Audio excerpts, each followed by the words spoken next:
Welcome to the fourth episode of the Win All Day, Every Day podcast presented by Prairie Hockey Academy.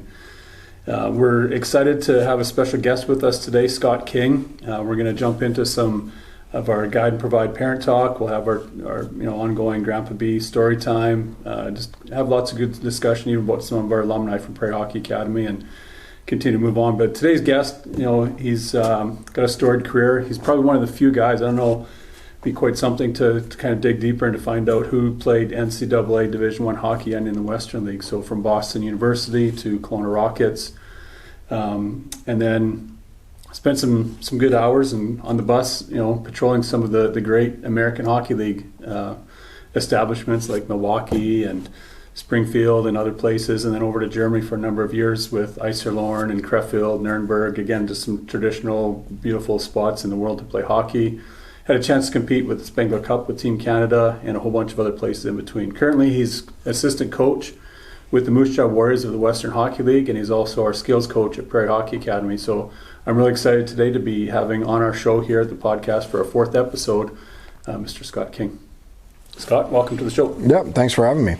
So talk to us about your hockey journey. I mean, there's lots of places that I talked about that you've had the opportunity to play, from your junior hockey career to some American League stuff, and then even throwing on the national jersey. You've had quite a journey. Just talk to us about your minor hockey days and what that journey looked like into junior. Yeah, I grew up in Calgary, playing minor hockey in Calgary. Triple A for the Royals, Junior A for the Royals, and then I kind of knew that I was going to go play NCAA. That was kind of the goal. As I was moving through minor hockey, and got recruited by a bunch of different schools, and kind of settled on Boston University, and they had won the national championship the year before. So that was obviously enticing. They had a really good team, a lot of good players coming back. So I committed there. I was there for the year with school and just a bunch of little things. I probably would have had to come back and do summer school. Kelowna had my rights at that time, so I wasn't sure that I wanted to go back to Boston University for my second year. So ended up going to Kelowna as a 19-year-old and played my 19-year-old year there and signed with Montreal from there. And so went and played in New Orleans in my first year in the East Coast, and then Fredericton after that. So it was, there's different things that happen and circumstances happen that kind of affect what your decisions are. And looking back, that year at Boston University was obviously a really fun year. I had a lot of good times, but probably was more suited to go to the Western Hockey League. And so I'm glad that I chose that route after Boston University, and everything kind of worked out from there. From North America, once you maybe realized that the NHL was not going to be in your future, you began to explore the European option, going over to Germany and whatnot. How did that come about? What was your experience like playing in Germany? Yeah, it was good. Like back then, and you would know, it was a big man's game. Like the NHL was a big league, and I'm not a big guy, so the writing was kind of on the wall pretty early that, like, unless something phenomenal happened, that I probably wasn't going to get a chance to go up there. So I was American League, IHL, East Coast League kind of for 5-6 years, and then with my dad being coach of the national team for so many years, he'd be traveling through Europe and knew a lot about the different European leagues. And the one attraction to Germany is that half your roster is North American. So at that time, I figured after my year in Charlotte, had a really good year, led the league in scoring. I thought, well, I'll go over there and see how it goes and see if I can make a living at this. And I remember my first year, I was leading scorer and most valuable player in the East Coast League. And I signed in Bad Tolz in the second league. I couldn't even get a job in the first league. And I think it was 26,000 was my first year. And then from there, just kept kind of moving up, and eventually was in the DEL the year after my Bad Tolz year.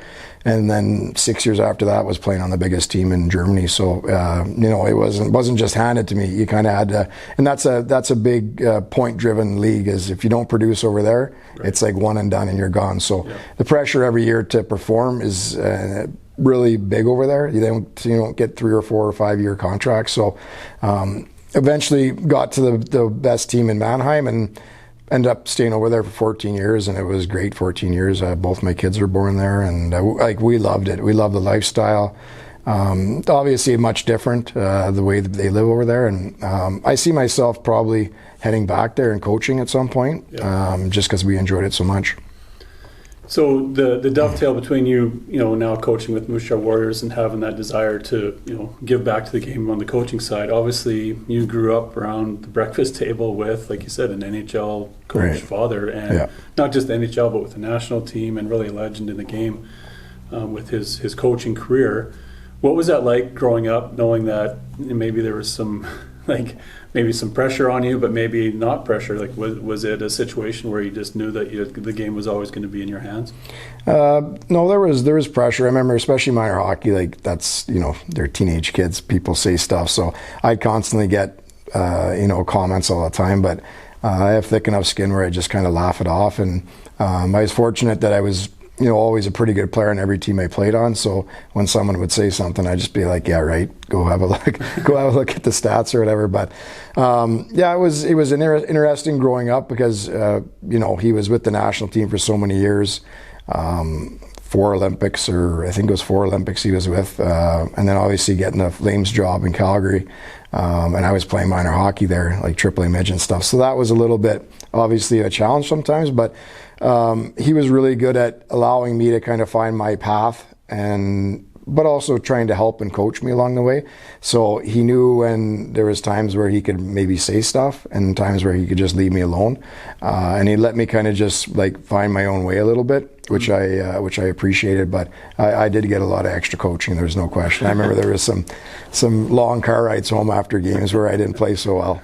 Yeah, that's in some previous episodes we've talked about that, where the parents were, involved, and obviously your dad having quite a wild schedule, traveling with his NHL career. Was it a situation where your family then moved quite a bit as well, or was Calgary sort of like a home base for you guys, and your dad went and coached it in other cities, or did you actually move when he was moving as well? Yeah, we moved. I was born in Saskatoon, so he was with the Huskies. He's with the Billings Bighorns in the WHL, so we moved there. And then pretty fortunate that he got the job, and then he was back to the U of S after that. They won a national championship, and then he ended up getting the job with Hockey Canada. And so then we were in Calgary, and that was kind of the big chunk of my childhood was in Calgary. So that worked out well because, in coaching, you kind of, you never know where the next stop is going to be, and you never know how long you're going to be somewhere. But fortunate to be there for a lot of years and grow up there. And Calgary is a great town, and so it all kind of worked out. And obviously, he was, doing really well in his profession, and I think he turned down a job with the Nordiques at one point just because, we were kind of in junior high school years, and he thought it was better for us just to stay in Calgary with our friends and comfortable. So I know that he did turn down some opportunities along the way so that we would be more comfortable and could grow up in one place. Right. We're in the middle of summer right now. You're busy doing some stuff with Prairie Hockey with our Prairie Performance, but what were your summers like? You had a chance to play in Europe. Did you stay in there overseas, or did you come back in the summertime? Or even when you were growing up and your dad was maybe coaching in different places, did you have a certain spot that you guys always went to? And talk about your summertime experiences. Yeah, growing up was Waskesiu. My mom and dad still have that same place. It's a new place, but the same lot. So I remember growing up, couldn't wait for the end of the school year because as soon as it was over, and hockey was done for both of us at that point, we'd jump in the car the first weekend and right to Waskesiu, spend the whole summers up there. And that's always been a place that I spend a lot of time with my family. We go up there 4 or 5 times a summer. But yeah, it was just, that was always the place we went to. Been going there since I was born, I think. So that's a special place for sure. But yeah, that was kind of what summers looked like for us. Obviously, training's changed a lot. So when I started to get more serious and get into and turn pro, their personal trainers didn't exist. You didn't have personal trainers. You'd go and do your own stuff in the summer, and for a lot of the time you weren't on the ice very much because it was just different. Now it's so intensive, and you got the off ice and on ice, and guys don't want to be off the ice for very long. But then it was just, you just went and kind of did your off ice stuff and just enjoyed summer. Right. In our next segment, we'll talk more about the father son, the coaching, the parenting, all those type of things. But just wanted to kind of back up into the area where like your minor league career in the East Coast, the American League, or I guess maybe a cup of tea in what's no longer there, the International League. Yeah. And then also the time in Europe. There's a lot of guys that kind of are, they want to chase that dream of the NHL. Maybe when they're 15, 16, they start to get identified as a pretty good player like yourself growing up. It's like, okay, like there's probably going to be a career here. Talk about that journey of like just riding the bus in the East Coast and the mindset, the mental toughness even that you would have had to have as a smaller guy playing against, rough and tumble guys in that era, but also just, grinding it out. Is this really for me? Do I want a career in this game if I'm not chasing after it? What were some of your thoughts going through the minor leagues?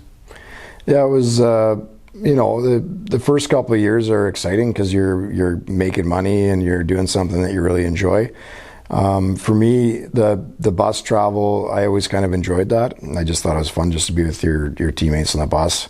But I think the writing was on the wall pretty quickly. 5-6 years in North America, realized that probably wasn't going to get that opportunity.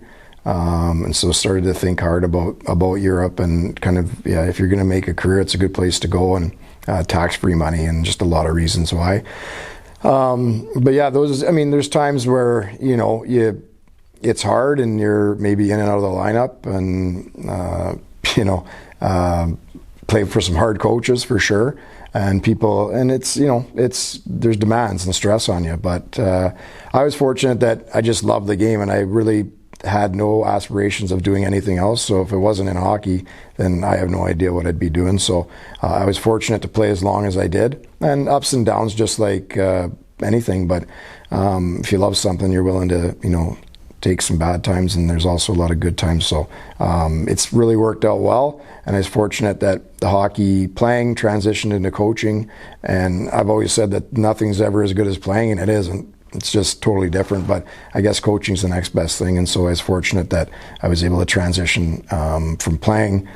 My first year, spent a year with Hockey Canada, going back and forth to Calgary, doing the skills for them. Also did some skill work for the Warriors, and that's kind of how I transitioned from playing into coaching. Love that part where you love the game, and I think that's a real important part of it. As players that are kind of going up, they're maybe in their junior career right now. They're trying to decide, what are the routes for me beyond junior hockey, whether it's Western League or Junior A, and they've got some opportunities to play, in North America in the minor leagues there, or go to Europe. What would sort of be your advice on what direction would be advisable, and also, what are some ways to make that happen? Like, does everyone need an agent to make that happen, or is it just they'll find you? Like, what sort of advice would you give to a young player in the middle of his junior career right now? Yeah, I mean, it's I think that now with the NHL and the program being so much different, where it doesn't really matter what size you are, and it's such a skill game that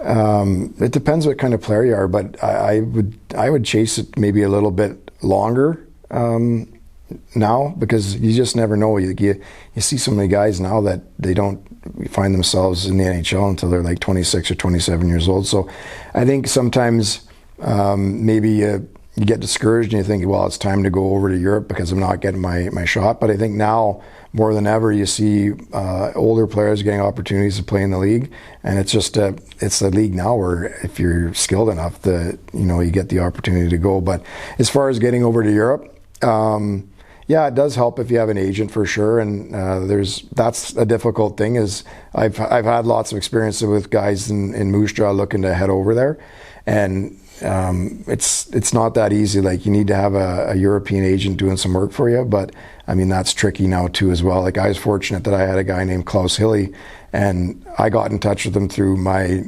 North American agent that was over here. So I think those agencies, they have connections, and so that's a way that guys can find opportunities overseas. But my advice to players now is don't give up too quick, because you never know. It's just the right spot, right time. Someone likes you, and all of a sudden you find yourself in a situation you never would have dreamed of. So right. Speaking of dream situations, you had a chance on multiple occasions to put on the maple leaf of Team Canada. at Spengler Cup and Deutschland Cup and different things. What's that moment like? Obviously playing Western League and putting on a Kelowna Rockets jersey, and you're probably your first pro contract, putting that jersey on was special. But there's always, in my mind, there's got to be something even like just another moment of like goosebumps of putting on the national team jersey. Yeah, it was special. I think five times with the Deutschland Cup, and obviously just because of the background that our family had with the national team. So to get that, I remember the first time I got back then it was there was no time, it was like emails and phone calls. You actually had to talk to people. But getting that phone call where I was offered to play on that team, and it was really special just because my dad was part of that program for so many years, and so I have those jerseys at home. I actually think I have almost every jersey that I've worn pro, including Hockey Canada stuff, and I have them in our house at the lake there. So those are special moments, and it's not everybody gets those opportunities, and so when I got them, I was definitely really happy to be able to do that. Before we jump into our next segment, give us your best hockey memory from your time in Europe. Like, what if you're just like right now, you got to come up with the best story. What jumps to your head? Was it a championship? Was it a special I don't know 500th game or something? Like what would you say like this is the pinnacle of my career over there? Yeah, like I had I got my 500th game.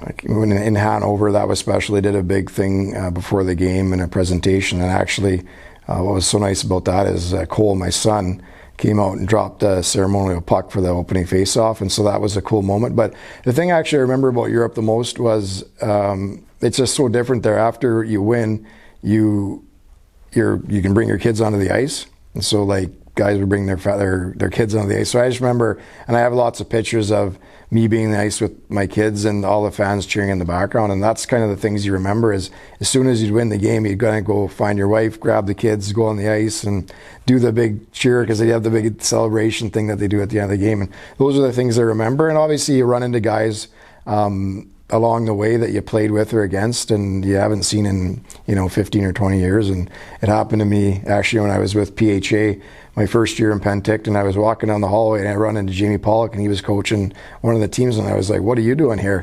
And so just running into people you played with or against, it's been kind of fun. Right on. Well, it's been a great first segment. We're going to take a break now, and then when we come back, we'll get into some discussion about currently stuff that you're doing with skill development, and also how that might dovetail into some parent advice in our guide and provide section. So we'll be right back.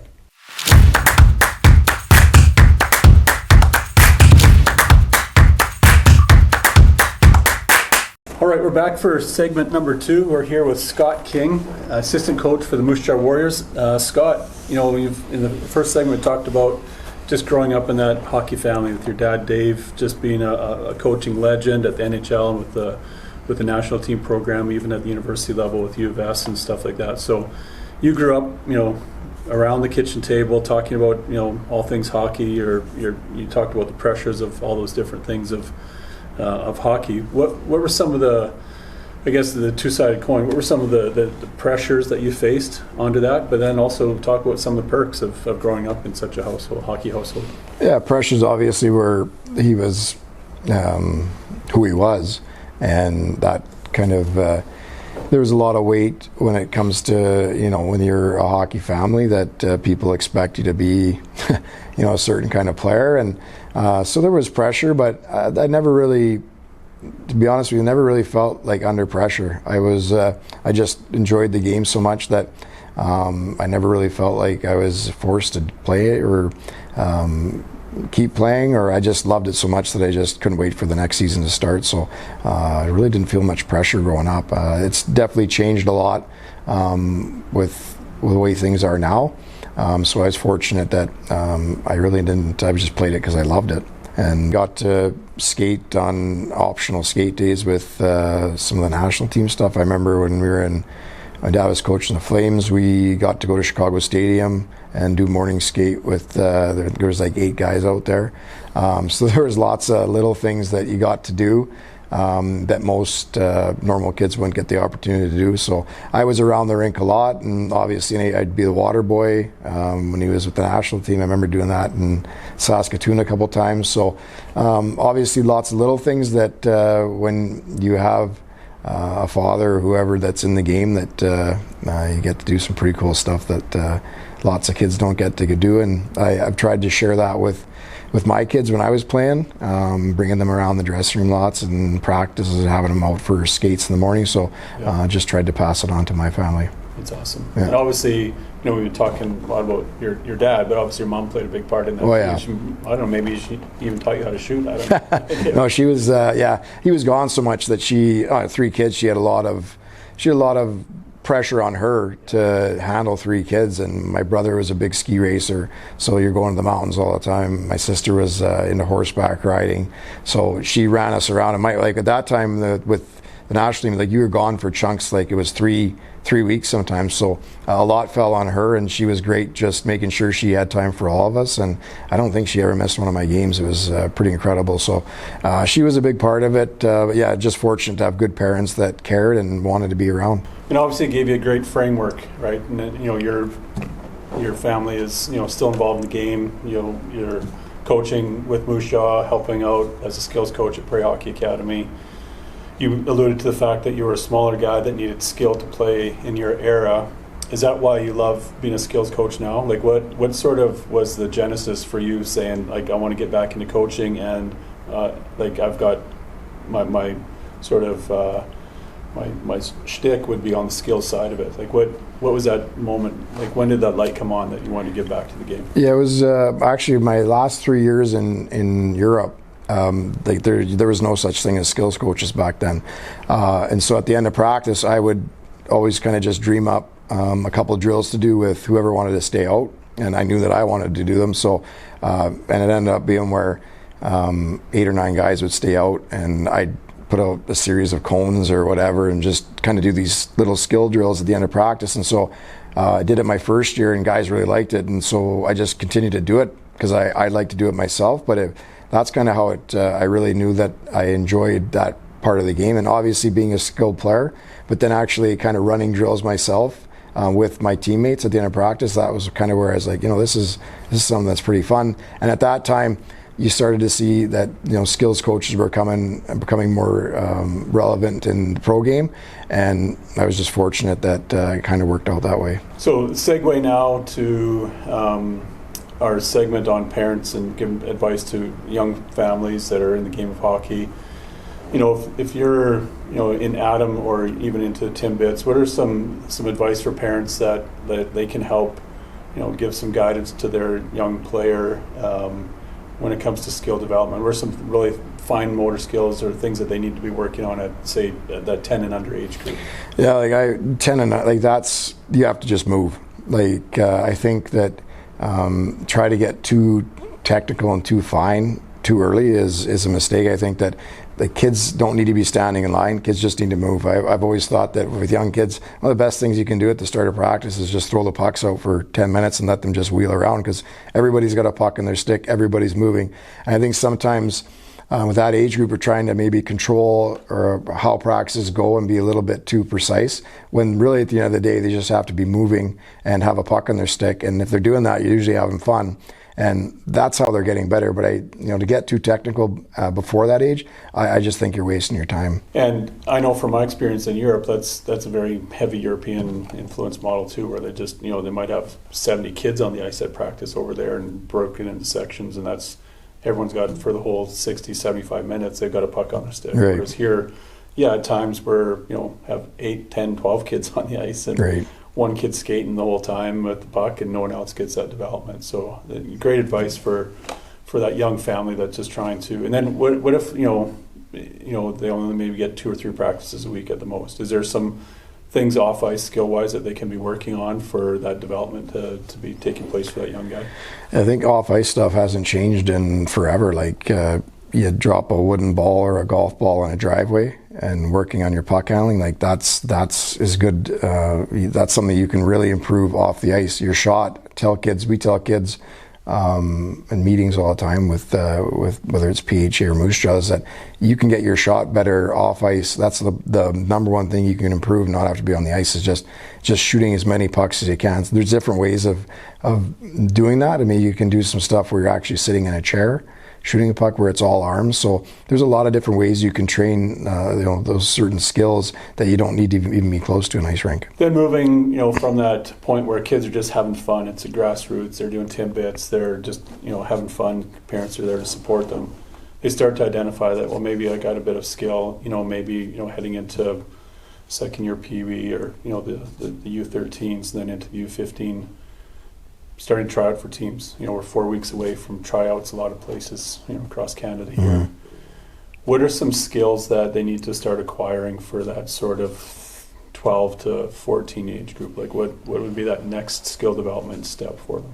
Well, I think from what I see, and you see it all the way up until our level basically, is passing and receiving skills are something that really need to be hit hard, especially that after you're like 11, 12 years old, is just learning how to receive a pass and learning how to make a pass. I think that's something that's undervalued. I think you look at like bantam, let's say a bantam skill practice, and what do kids want to work on? They want to work on the Michigan and all these things, and that's definitely a part of the game now, and it is a skill, but the fundamentals I just think are so important: passing, receiving, shooting, and those are things that when coaches are putting drills together, those are things that actually have to be corrected. Like when it's not going well, you have to stop it, talk about it, fix it, and make it better rather than just, okay, let's get on to the next thing. I think that's something with coaches, is that a lot of coaches, obviously volunteers, you show up and you've got 6-7 drills, but just because you have 6 or 7 drills doesn't mean you need to do 6 or 7 drills. If drill 2 isn't going well, you might as well just stick with it until they get better at it. So it might just be a passing, receiving drill, but I just think the fundamentals, and that goes all the way up until the Western Hockey League level. We get kids that come in at 16 years old that have never been taught how to receive the puck on their backhand properly. And so it's little things like that that kind of get overlooked. But that's for us as coaches, I know in Moose Jaw, the passing thing is like the number one things that stand out to us, because it's such a controllable thing, right? To be able to pass the puck well and receive the puck well. So the fundamentals of the game, I think, once you become good at that, then the next stage takes over, where you're actually, those skills are happening at such a high rate of speed that they're not even processing, so you're just doing it. And then obviously it comes to a point where you're dictating what you're doing out there. And that's what the good players do, is that they become so fundamentally sound that they can dictate how the game goes shift to shift, because they're just so much further ahead. I can relate to that. Last 10 years coaching at the university level, we'd get so mad at our practices with university players in the U Sport league that we'd be like, can't these junior coaches teach these guys how to pass? But obviously it's not.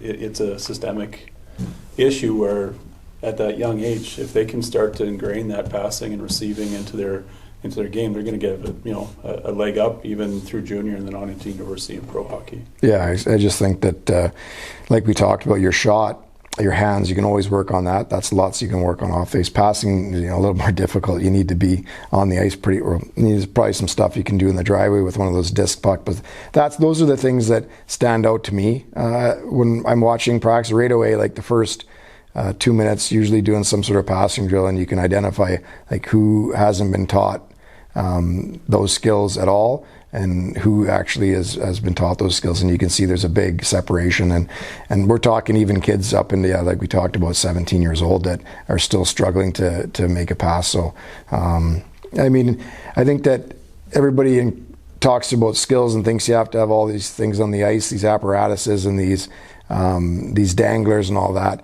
but at the end of the day, like, transferable skills are the things that are going to make you a better player, and so that's kind of what to try to teach at PHA, is just what's going to make you a better player during the game, and so it's not picking the puck up behind the net and Michigan in the top corner. It looks good, but like, what's going to make you a better player? What's going to make the team a better team? So that's what I make my focus is when I'm building practices for the PHA during the year. I've got the privilege to coach the U15 prep team at PHA, as we compete in the CSSHL. Last year, I think over half of the players drafted in the Western League Bantam draft were from academy level programs. Talk about the pressure of that Bantam draft, and from a staff perspective of Western League team, what are they looking for from a player? Is it all about on ice, or is there some off ice components that you guys are also like measure heavily into that? Well, the big thing now is the number one thing really now is character. Yeah. The kids are so close with their skill sets, how they play the game, the way they play the game, that really you're diving deep into like what kind of kid is this? Is he a good teammate? Is he coachable? So those are the big things when you start to get to the Bantam draft. Obviously, your top guys, but after that, it's you're trying to separate the kids that are going to be like good teammates and good people, rather than a kid that can shoot the puck, 90 miles an hour. So those are things that have really changed since I started getting involved in the Western Hockey League level. That's a big thing now, is just what kind of character does this kid have? Has he been a good teammate for the past few years? Does his coaches say that he listens? And it seems like small stuff, but it carries a lot of weight. And now after that draft period, and you get the guys coming to play for you, it's got to be pretty rewarding to be able to coach players with such high skill and character, and just to kind of see them come in as a 16 or 17-year-old to go through the NHL draft process and then make a difference in your lineup. Like, what are some skills, first of all, that they need to play at the Western League level? But then also talk about like just the joy of coaching, like sort of that complete package of a hungry player with lots of passion and just sort of seeing where their hockey adventure is going to take them. You get kids that draft and 15 years old, and they come to camp, and they all kind of look the same. They can all skate, they can all shoot. They all pretty much have, for the most part, can stick handle and do all the things that you'd expect them to do. I think that what kind of separates the guys that turn into elite players and guys that just kind of just stay, they improve obviously, but they're never going to get that elite level, is just, being able to do things at a high rate of speed. And obviously hockey sense plays a big part of that. Hockey sense is a hard thing to obviously teach. Some guys just have it, but if you look at, players that have come through, and Ali Calvert's a great example of that. Ali Calvert was never going to blow you away with his speed or his shot or his hands. It was just strictly his work habits. He had great work habits, and those allowed him to kind of separate himself, especially last year, his 19-year-old year. He's just willing to outwork you. Right. So that's a big thing too. So it's great to have all the skill in the world, but if you don't have that work component to go with it, it doesn't really matter. You've had a chance to be a skills coach at PHA for a number of years. During that time, we've seen some players come through our system at the academy to go on into Junior A, NCAA, Western League, on to Pro. Is there any players that stand out of this guy really transformed at the academy level, and whether you coach them or coached against them? Is there any of those alumni that we have that are out there that you've interacted with? Yeah, I think the number one guy that kind of stands out was Max Wanner, because we had him for 2 years. And a story that stands out with Max is that I remember we were playing, we were in Delta at a showcase, and we were playing Pacific Coast at like 9 a.m. We had 5D, and I think 2 of them ended up getting hurt during the game, and so I needed Max to run the power play. And Max wanted no part of it. I said, Max, you're going to go back and run the power play. He said, no, I'm not doing it. I said, Max, I really need you to do it, because we only have 3 of you back here now.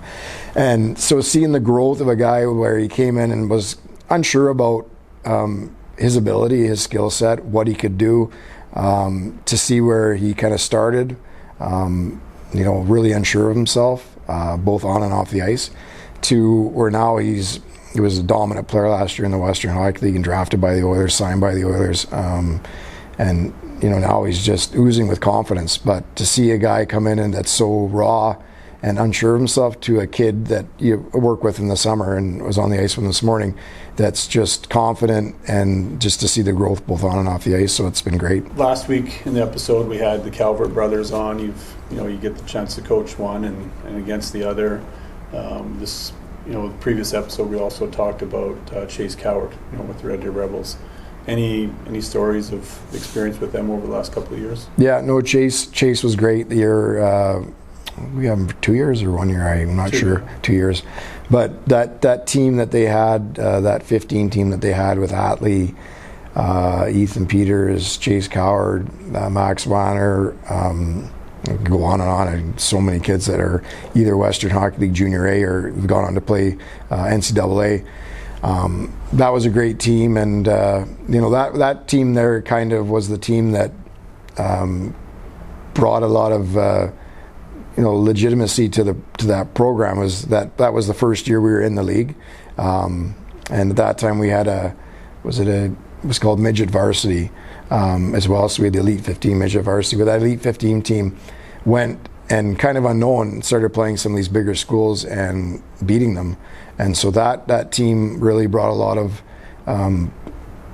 quality to the program, and people started to take notice that, well, it must be a good place to go because look at all these great kids that have come through there. And a lot of them were 2-year guys. The first year we just played exhibition games and weren't in the league, and then obviously year 2 got accepted into the league, and the rest is history. But I think that team was a really important part of bringing notice to Prairie Hockey Academy and what kind of place it is. And these kids are obviously good players, but good people as well. Well, we're going to jump into a commercial break right now, and when we come back, we'll just banter back and forth with a few other stories and wrap things up. So thanks for this episode, and we'll be right back in a minute.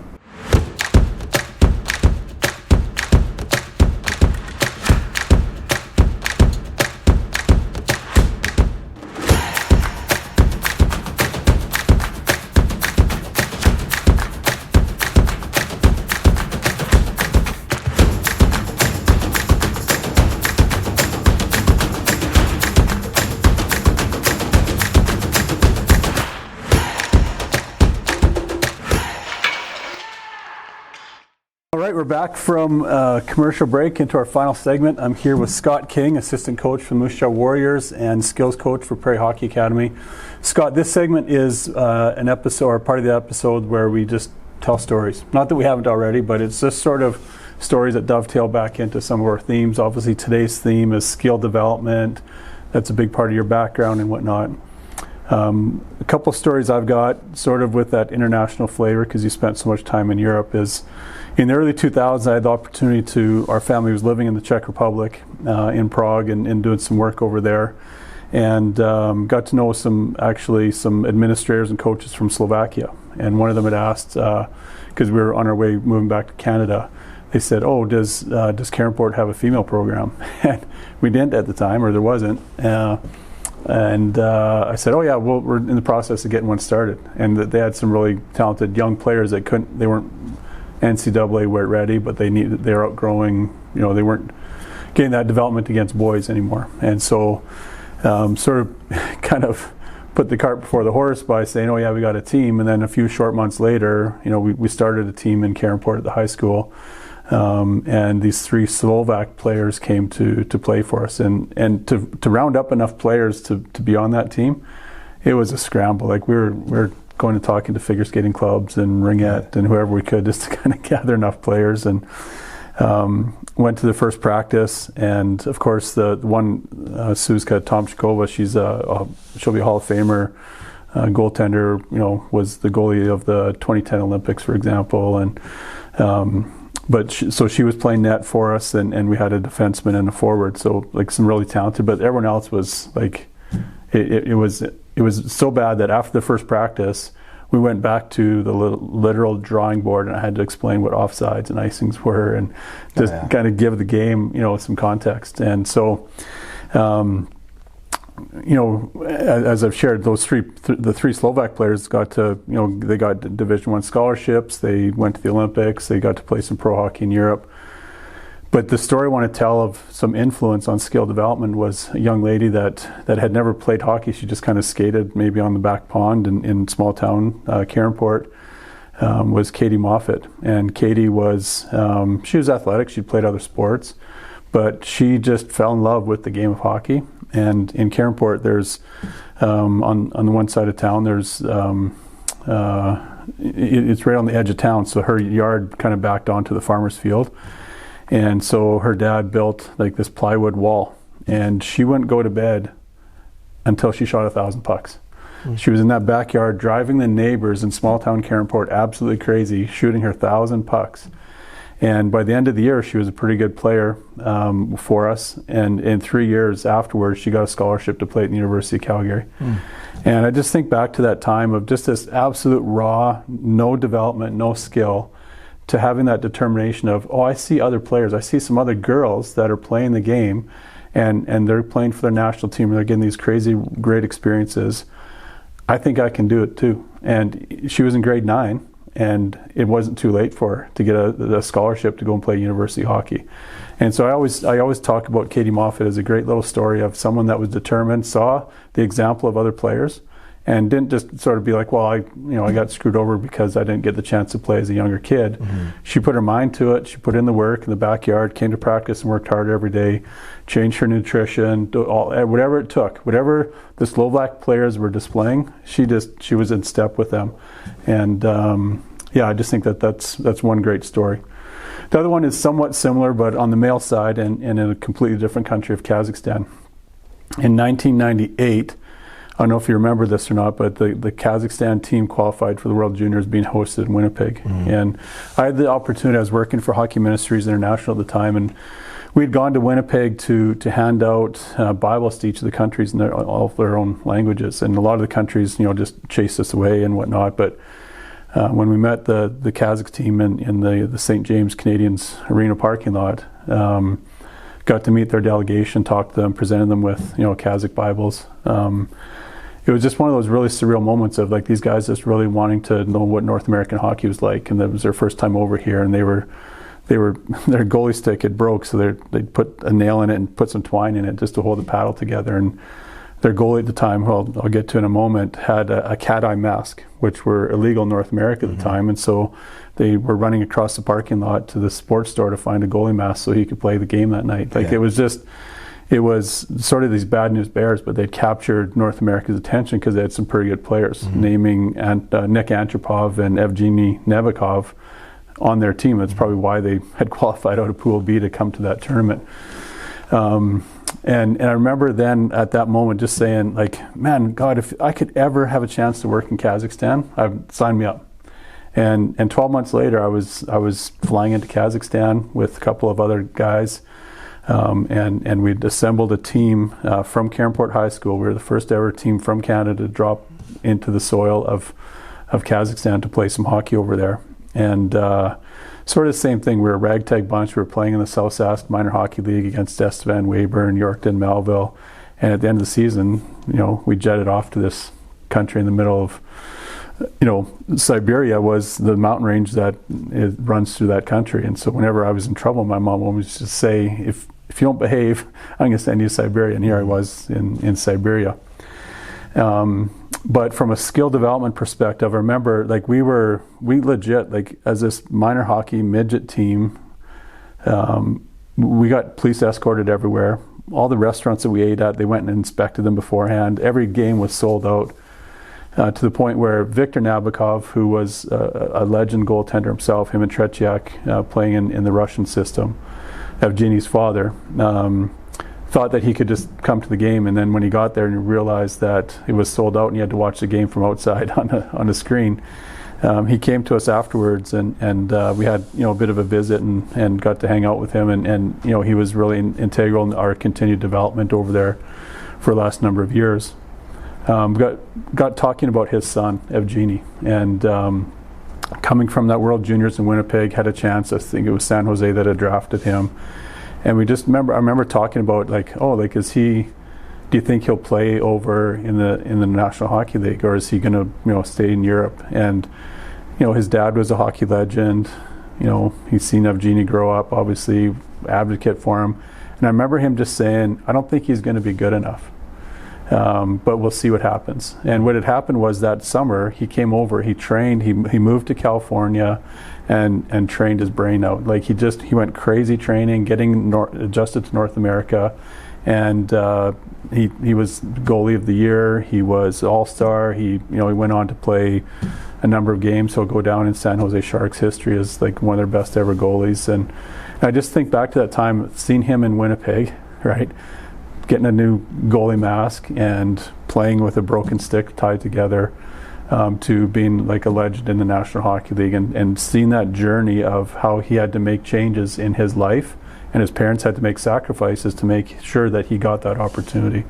And so for me, it's sort of a step further than what Katie Moffat was able to do with her 1,000 shots. That was a physical skill that she had to have, whereas with Evgeny, it was like a family decision where they had to make some huge sacrifices to make sure that he got over there, that he got the training he needed in the summertime, facing shots against other pro players.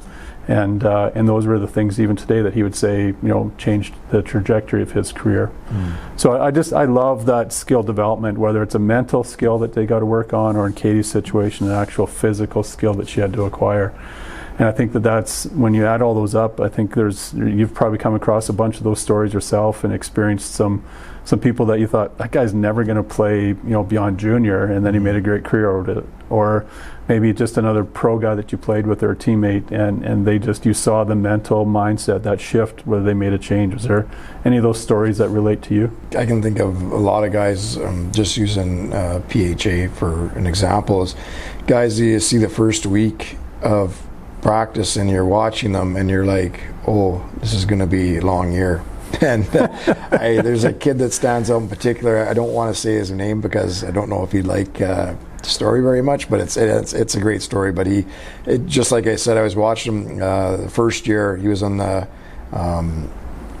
midget varsity team, and trying to watch him skate from one end of the ice to the other with a puck was a challenge for him. And I was like, this is going to be a long year.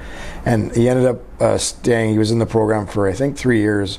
He ended up playing junior A after that. So things like that that's one kid. But you just look at the teams last year, like your team. You see these kids come in the first week, and a lot of them are just so raw. Yeah. And then for you, it probably doesn't stand out, but for a person that just comes once a week and you see slowly how much they're getting better and better and better, and then when you see the start of the year to the end of the year, that's one of the real rewarding things about working there, is to see how far these kids come each year, not just on the ice but off the ice. I think the teachers, Karen Port, do a phenomenal job in the classroom, so that's what I enjoy, and that's what keeps me wanting to come back to PHA, is just to see how far these kids come. And it's easy for me to do that because I take a step back and then I'm there and I take a step back. So that's why Prairie's such it's a great place for a kid to play hockey, and it's got great people around there, and those development things that you see every year, and it's almost every kid. So that's what I enjoy being a part of the program. Well, it's a great segue as we wrap up this episode. Scott, we really appreciate your time. I think that as we look at some of the things that are going on right now out at Prairie Hockey Academy with our Prairie Performance, with the different age groups that you're working with, if people are still interested, if there's some players that just want to get their game fine-tuned before their camps come up, they can still reach out and contact us, get in touch with prairiehockeyacademy.ca. Or prairiehockey.ca, sorry. You can have the links below and make some comments to us, or try and get in touch with us so we can get you signed up for some Prairie Performance camps. Even for the younger guys, we've got checking camp, we've got some defenseman camps, some skills camps coming up in August that we're still taking some registrations. There's a few spots remaining there. And then even for this coming season, as we talk about the skill development and the character development, and I think the brilliant job, like I always say, our teachers at the academy are the cheat code. Like they actually care about the students. When you see 80+% of our student athletes on the academic honor roll, that's not normal for hockey academies to have players that actually love their education that much and keep their hockey opportunities open because their education is a priority. Because of that, our teachers do a great job so that we can continue to develop them on the ice and develop champions overall. So I know each of our teams, we've got two U17 prep teams, our U18 and of course my U15 team. In talking with the guys the other day, there's one or two spots that are still remaining. So if there's someone out there, a parent that's out there that has a child that's in one of those age groups or categories and they want to get in touch with us, do so quickly. I mean, time is running out. We have made offers for some of those spots, but we'd love to talk to you and maybe make that a possibility here in the next couple of weeks to have you come and join us and get that daily on-ice training, the off-ice training, the character development, the leadership development in the classroom. Everything is all packaged together, and so we'd love to have that and have people get in touch with us on those fronts. So thank you again for your time, Scott. Really appreciate not just your involvement at the Academy, but how you advocate for us, how you continue to share our story, and how we can share, how you continue to stay involved, and how your dad comes in and drips on our Academy once in a while too. It's great to have you guys around as a family, and really appreciate you being on the episode today. No, that's my pleasure. PHA has been it's a great part of my life and been there since day one. So just enjoy being around the people. A real positive place to come out and work, and kids have been just great kids, and the friendships with those, not just the people that work there, but with a lot of the kids that come through the program, and you run into them, and so many of the kids have come back for that summer training, and it's the same kids over and over, and it's good to see them. So it's a special place, and they do a phenomenal job there. Right on. Our last episode, we had a great topic of sport nutrition. Go back and have a look at and listen to it. Next week's episode, we're going to have Adrian Vlaka from Gary Roberts High Performance Training Center in Toronto. Adrian, he's the guy for Connor McDavid and a slew of other NHL guys, from Stamkos to Nurse and everybody else. So he's going to be on here talking about the training and how some of his training dovetails into our our Prairie performance training program. And so we're looking forward to having him. So we'll see you guys next week on our episode. The 5th episode will be next week, but this one, hopefully you enjoyed. Make sure you like and comment below, and we'll see you next week. Thank you for listening to this episode of Win All Day Every Day podcast, presented by Prairie Hockey Academy. If you enjoyed today's episode, we would ask that you follow us on our social media feeds so you can get weekly alerts when we drop a new episode. Plus, if you could leave us a comment and a rating so that other listeners can have the opportunity to hear about this podcast, we'd greatly appreciate it. This allows us to grow our awareness of today's show and further episodes. Thanks again for listening to this week's episode, and we look forward to seeing you in the future.